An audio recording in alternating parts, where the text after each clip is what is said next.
Salut à tous et bonne année 2024. Vers quoi peut-on se tourner après une 488 ? C'est la question que je me posais depuis un bon moment.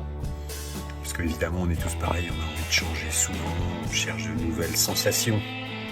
Et qu'est-ce qui avait un gap suffisant pour se séparer d'une auto aussi fantastique que cette 488 qui m'a apporté tellement d'émotions? Il fallait vraiment partir sur quelque chose de nouveau, de jamais vu. Et je dirais que elle s'est imposée. Exit la 488.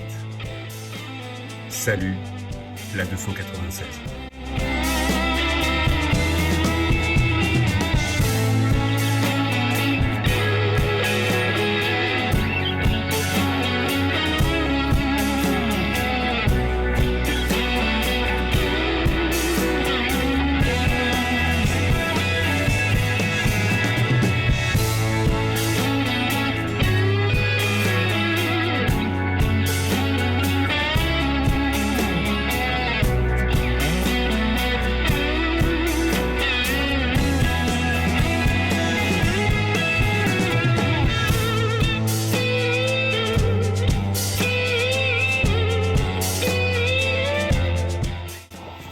Alors, pourquoi une 296 ?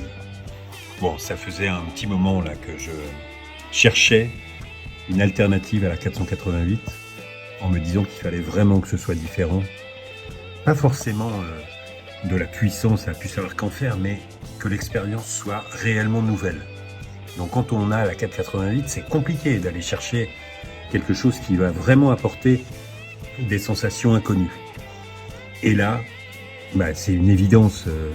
Les temps changent. L'hybridation apporte, à mon sens, alors pas le full électrique, mais l'hybridation apporte, à mon sens, quelque chose qui est un vrai plus. On n'est pas uniquement sur cette puissance instantanée de l'électrique, mais qui perd tout le charme du thermique. Là, le meilleur des deux mondes, un moteur Ferrari, en plus avec une conception toute neuve, un V6,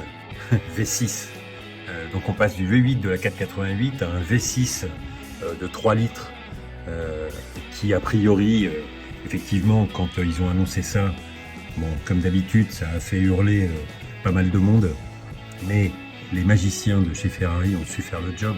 En termes de sonorité, j'ai très peu roulé avec la voiture, j'ai fait quelques tours de roue, je l'ai depuis quelques jours, mais évidemment que les sensations sont là, l'émotion du son moteur est là, et on a en plus cette puissance instantanée du moteur électrique. Bref, je vous recontextualise un petit peu l'histoire. Fin d'année, je me monte la tête tout seul, je me dis ça y est, il faut que je change. Et toutes les informations que je vois et que j'entends aussi bien sur les réseaux que par les gens avec qui on fait un peu de piste, tout le monde est d'accord pour dire que la 296 est a priori bien plus cohérente que la SF90, en tout cas pour des gens qui font de la piste. Donc, moi qui avais un vrai coup de cœur sur la SF90, je la mets de côté. Et je ne sais pas si vous vous souvenez, mais j'avais fait une vidéo où j'allais chercher la 488 après révision chez Podzi.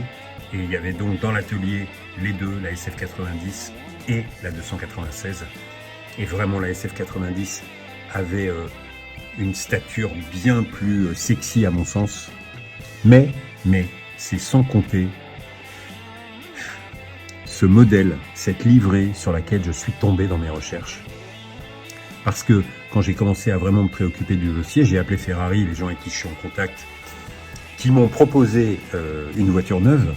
Alors pourquoi pas, mais les délais sont indécents. On est sur des achats coup de cœur, en tout cas en ce qui me concerne.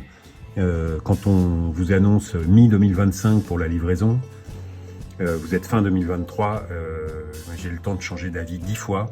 Donc, exit la voiture neuve. Je me suis donc lancé dans une recherche sur le marché de l'occasion. La voiture vient de sortir, mais il y a pas mal de voitures qui sont déjà à la vente, avec des prix à la spéculation qui n'ont aucun sens, et d'autres qui sont plus cohérents, et en particulier en Allemagne. Mais c'est en fait, que ce soit en Allemagne ou ailleurs, dans mes recherches, je tombe sur ce modèle avec cette livrée, hommage au Ferrari 250 LM des années 60, et là mon cœur s'arrête. Là je tombe amoureux de cette configuration, aussi bien extérieure qu'intérieure. La voiture a tout ce que j'aurais mis dans une configuration si je l'avais prise neuve. Je rentre en contact tout de suite avec le centre en Allemagne. Alors inutile de dire que je ne connaissais pas du tout ce revendeur, mais là on est sur du niveau américain, voire dubaïote en termes de modèles de véhicules vendus donc chez Automobile Zentrum. La première visio que j'ai faite pour voir la voiture, elle était garée entre deux chirons. C'était voilà, ça mettait dans l'ambiance et en même temps ça m'a totalement rassuré, sachant que j'ai acheté la voiture à distance. Je ne l'ai ni vue ni essayée. Elle m'a été livrée au pied de mon garage et je l'ai découverte devant chez moi. Donc ça a été plutôt vite fait. On a un peu discuté avec le vendeur, on s'est mis d'accord et ça a été fait en quelques jours.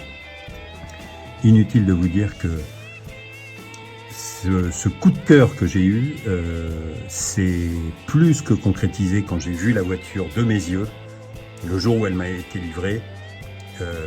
Déjà les photos là que je vous montre sont exceptionnelles, mais alors en vrai c'est une autre dimension. Ce qu'on voit, le kit Assetto Fiorano avec ses bandes sport en hommage à la 250 LM, ne sont pas blanches comme on pourrait les imaginer sur les photos, mais gris. Gris alu, on appelle donc ce gris le gris Nürburgring, hein, comme quoi voilà, c'est un signe, et le bleu Pozzi. Et j'avais déjà vu une SF90 qui m'avait bien intéressé en bleu Pozzi, et je m'étais dit, si j'en prends une, si elle n'est pas noire, elle sera bleu Pozzi. Ce bleu est incroyable, il est profond, il est foncé selon la couleur, on pourrait même penser quasiment qu'elle est noire par moment. Bref, et alors le clou, ce sont ces jantes dorées, vernis satin. Si on m'avait dit que j'achèterais une voiture avec des jantes dorées, je n'aurais pas parié un demi-euro sur ça.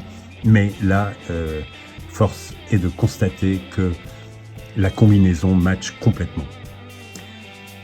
Bon, la voiture est fantastique. Je n'ai pas encore pu exploiter le quart du dixième de ce qu'elle peut proposer. On est au mois de janvier, on va attendre un petit peu que les beaux jours arrivent. J'ai fait quelques tours de roue, mais voilà, je n'ai pas encore osé la solliciter vraiment. Par contre, j'ai énormément apprécié le fait qu'elle puisse rouler en full électrique. Et je prends comme exemple, on part de chez soi tôt le matin, on rentre tard après une petite siesta, on ne réveille plus personne. Et ça, mais quel plaisir de pouvoir arriver et repartir en totale furtivité. Là, je suis rentré hier soir. J'ai fait les 20 derniers kilomètres en full électrique dans la campagne. Et ben, c'est aussi vachement agréable de rouler sans son. Voilà. Bref, il y a tellement de choses à découvrir avec cette voiture. Ce n'est que le début. Mais voilà, je voulais en toucher deux mots. Parce que d'une part, je la trouve tellement belle, tellement différente de ce que j'ai l'habitude de prendre comme configuration. Donnez-moi votre avis, mais vraiment je la trouve incroyable. Et surtout je trouve que cette combinaison de couleurs lui donne ce qui moi en tout cas m'a décidé à passer le cap, parce que dans une configuration plus standard, même en noir mais en rouge, alors non, quoi qu'il arrive en rouge non, mais les formes de cette voiture sont plutôt consensuelle, elle est plutôt plus élégante qu'agressive. Et là, je trouve que voilà, cette combinaison, cette livrée lui donne ce petit plus qui, en tout cas, moi, l'a emporté pour que je signe en bas du document. Voilà. Je vous dis à bientôt, vraiment rapidement sur piste, histoire de voir les sensations totalement méconnues, en tout cas en ce qui me concerne, de ce que peut apporter l'hybridation. Salut à tous et à bientôt.